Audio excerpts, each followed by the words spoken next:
Hello दोस्तों, welcome to tech study. मैं हूं प्रशांत। तो चलिए कुछ जानते हैं बेहतर।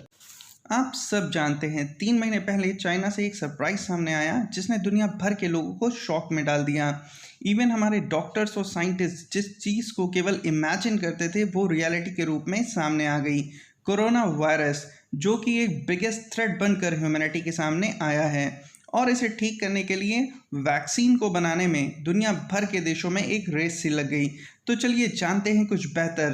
क्या दुनिया या दुनिया के देश इस वैक्सीन को बना पाएंगे? 2020 से पहले आप में से बहुत से ऐसे लोग होंगे जो कोरोना वायरस जैसा कोई शब्द या इसके बारे में बहुत कुछ नहीं जानते होंगे। लेकिन आज चाहे कोई पढ़ा लिखा हो या फिर अनपढ़, हर कोई कुछ ना कुछ तो इसके बारे में जानता ही है। लेकिन हमारे साइंटिस्ट इसके बारे में 1960 से ही जानते थे और करीब 40 ऐसे वायरसेस हैं जो कोरोना वायरस की फैमिली को बिलोंग करते हैं। देखिए, ये है कोरोना वायरस की पूरी फैमिली जिसने ह्यूमैनिटी को अब तक के 3 बार डराया है। 2003 में सार्स कोविड 2 फैला था। ये भी चाइना से ही आया था और करीब 8,000 से भी ज़्यादा लोगों की मौत हो गई थी। इसी तरह 2012 में मर्स कोविड आया जिसमें करीबन 10,000 से ज़्यादा लोगों की मौत हो गई। इस पूरी फैमिली को 4 पार्टों में डिवाइड करा गया है, जिसमें अल्फ़ा कोविड जो कि लाइट येलो कलर में है, डेल्टा कोविड जो कि क्रीम कलर में है, गामा कोविड जो कि पिंक कलर में है और बीटा कोविड ए, बी, सी। और बी और सी फैमिली के ही सार्स और मर्स उभर कर सामने 2003 और 2012 में आए थे। अब आप लोग ये सोच रहे होंगे कि जब सब कुछ हमारे साइंटिस्ट को पता था तो वैक्सीन क्यों नहीं बना ली? इसका जवाब मैं आपको आगे दूंगा। चलिए थोड़ा वैक्सीनेशन की हिस्ट्री के बारे में भी जान लेते हैं। ऐसा माना जाता है कि वैक्सीनेशन का जो प्रोसेस है करीबन 1000 AD से भी पुराना है, जो कि हमारे इंडिया, चाइना और टर्की में किया जाता रहा था। लेकिन डॉक्यूमेंटेड हिस्ट्री की अगर हम बात करें तो ये 18th सेंचुरी से स्टार्ट होती है। वैक्सीनेशन की डिस्कवरी में बहुत ही इंटरेस्टिंग हिस्ट्री आती है। अक्सर बड़ी अमेजिंग चीज़ें हमारे आसपास ही होती हैं लेकिन हम उन्हें नोटिस नहीं कर पाते हैं। जैसे न्यूटन को ही देख लीजिए, गार्डन में बैठे बैठे ग्रेविटी की खोज कर ली। ब्रिटेन का एक किसान था जो कि एक्सपेरिमेंट करने का बहुत शौकीन था। वो एक कैटल ब्रीडर था, तो वो अपने कैटल्स के अंदर कई ढेर सारे एक्सपेरिमेंट करा करता था और उसी बीच में चेचक की बीमारी समाज के अंदर बहुत बुरी तरह फैलती भी थी। तो उसने एक दवा बनाई, लेकिन ट्रायल के लिए कोई उसे ह्यूमन नहीं मिला। तो उसने क्या करा, अपनी बीवी और बच्चों पे उसे एक्सपेरिमेंट कर डाला और इत्तेफाक से वो एक्सपेरिमेंट पूरी तरीके से सक्सेसफुल रहा। फिर करीबन 22 साल बाद एडवर्ड जेनर आते हैं, उन्होंने भी सेम एक्सपेरिमेंट किया और स्मॉल पॉक्स की हमें वैक्सीन मिल गई। आप सभी बच्चों को मुझे बताना है कमेंट सेक्शन में कि 1767 में भारत में स्मॉल पॉक्स का टीकाकरण की प्रक्रिया की स्टडी की गई किसके द्वारा और किस राज्य में। ये कुछ वैक्सीन्स की लिस्ट है जो कि बहुत इंपॉर्टेंट है आपके एग्जाम पॉइंट ऑफ व्यू से।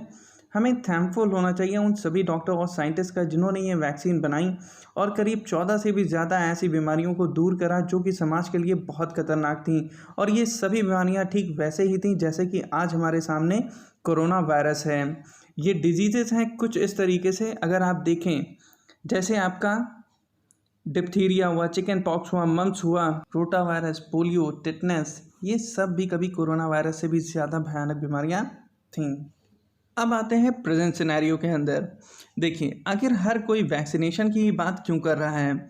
अगर हमें इस तरीके के वायरस से अपनी प्रेजेंट और फ्यूचर जनरेशन को सेव रखना है तो हमें इनके बॉडी के इम्यून सिस्टम को मजबूत करना पड़ेगा और ये केवल और केवल वैक्सीन के ही प्रोसेस के थ्रू हो सकता है।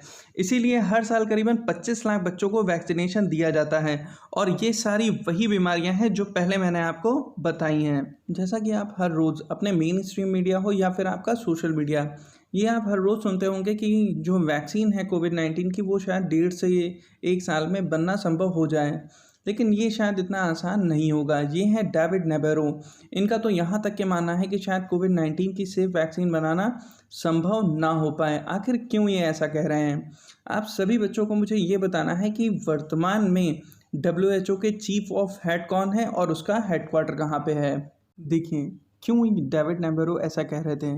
HIV के बारे में आप सभी ने सुना होगा। ये पिछले 40 साल से हमारे बीच में है और करीबन 3 करोड़ से भी ज़्यादा लोगों की इसकी डेथ हो जाती है। तो इस तरीके के वायरसेस की वैक्सीन को बनाना आखिर इतना टफ क्यों है? चलिए जानते हैं। ज़रा सा देखते हैं कि वायरस का डायग्राम। देखिए, 1 मिनट की ड्यूरेशन में वायरस पहले ग्रीन पैटर्न में चलता है और कुछ ही सेकंड में वो पिंक पैटर्न में आ जाता है। तो सोचिए 1 मिनट की ड्यूरेशन में इसने कितनी तेज़ी से खुद को बदल लिया और इस प्रोसेस को ही हम क्या बोलते हैं, म्यूटेशन। तो जब भी इस तरह की वायरल डिजीज़ेज़ हमारे शरीर के अंदर प्रवेश करती हैं तो ये हज़ारों तरह के स्ट्रेन्स डेवलप कर लेती हैं हमारे शरीर में, जिससे इनको ट्रैक कर पाना इम्पॉसिबल सा हो जाता है।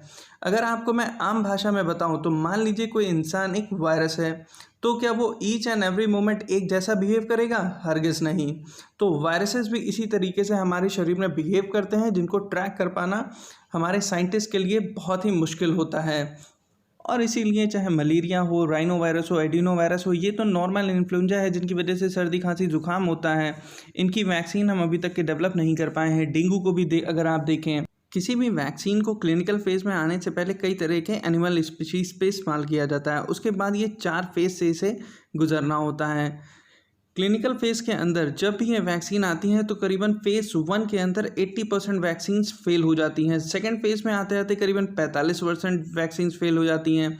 थर्ड फेज़ में आते आते करीबन 30% और फोर्थ फेज़ में आते आते करीबन 20% वैक्सीन्स जो होती हैं वो पूरी तरह फेल हो जाती हैं। अगर मैं आपको एक लेटेस्ट एग्जाम्पल दूँ तो डेंगू वैक्सीन अपनी 4th फेज़ के ट्रायल में ये पूरी तरीके से सक्सेस रही, लेकिन जब इसे फील्ड ट्रायल में उतारा गया और लोगों को इसे लगाया गया तो उन लोगों के अंदर सेवरी इन्फेक्शंस क्रिएट होना शुरू हो गए। तो आप सोच सकते हैं कितना मुश्किल होता है किसी भी वैक्सीन को डेवलप करना। ये एक कोरोना वायरस फैमिली के वायरसेस की लिस्ट है जिस पे पिछले 22 साल से रिसर्च हो रही है वैक्सीन को डेवलप करने के लिए, लेकिन अभी तक के हम किसी भी तरह की कोई भी वैक्सीन डेवलप नहीं कर पाए हैं। तो क्या होगा अगर वैक्सीन डेवलप नहीं हो पाई? हमारा जो जीवन है वो शायद पूरी तरीके से बदल जाए। जिस जीवन को अब तक के हम जीते आए हैं उसमें बहुत से चेंजेस शायद करने पड़ें। जैसा चाइना की सरकार ने अपने लोगों को ट्रेन करना स्टार्ट कर दिया है कि कैसे इसी बीमारी के साथ में जिया जाए। चाइना का जो हुबई प्रोविंस था जिसकी कैपिटल थी वुहान, जहाँ से ये वायरस स्टार्ट होता है, वहाँ पे पूरा लॉकडाउन हटा दिया गया है। लेकिन हुबई स्टेट के अंदर अभी भी बहुत से ऐसे डिस्ट्रिक्ट हैं जहाँ पे लॉकडाउन लगा हुआ है। तो मे बी हमारी सरकारें भी हमारे शहरों को धीरे से खोलें और जैसे ही ये आउटब्रेक फिर से स्टार्ट हो उसको फिर से क्लोज कर दें। तो हमें अब सीखना होगा एक लिमिटेड फ्रीडम के साथ में किस तरीके से अपनी लाइफ को जिया जाए। ये वो लाइफ है जो हम सभी ने अब तक जी है साथ में रहकर। हम सभी आशा करते हैं कि कोविड-19 का जल्द से जल्द कोई क्योर आए और हमें हमारी लाइफ वापस मिले। मैं आशा करता हूँ आप सभी लोगों को ये लेक्चर पसंद आया होगा। God bless you, have a good day.